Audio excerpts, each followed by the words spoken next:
নমস্কার বন্ধুরা, আজকের রেসিপি হচ্ছে চিকেন দিয়ে ঘুগনি। প্রথমেই একটি কড়াই হালকা গরম করে নিয়ে পরিমাণ মতো তেল দিয়ে দিচ্ছি। এখানে আমি সাদা তেলের ব্যবহার করছি।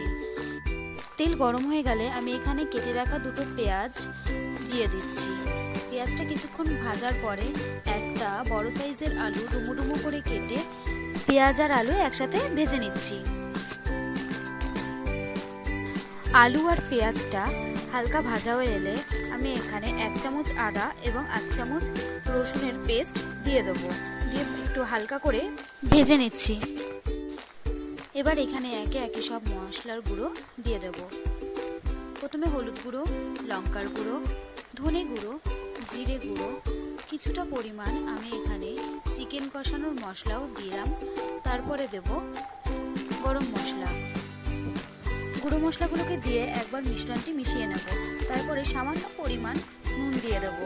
দিয়ে আবার মিশিয়ে নেওয়ার পরে একদম কুচিয়ে রাখা চিকেনের টুকরোগুলোকে এর মধ্যে দিয়ে দেবো। দেওয়ার পরে চিকেনটাকে আমি ভালো করে এই আলু আর পেঁয়াজের সাথে কষিয়ে নিচ্ছি।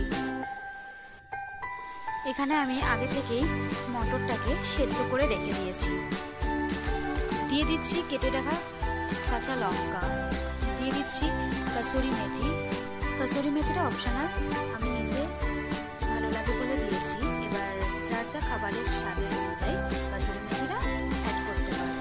তো এরপরে আমি সেদ্ধ করে রাখা মটরটাকে এই কষানো মশলার মধ্যে দিয়ে ভালো করে নাড়িয়ে চাড়িয়ে নিচ্ছি।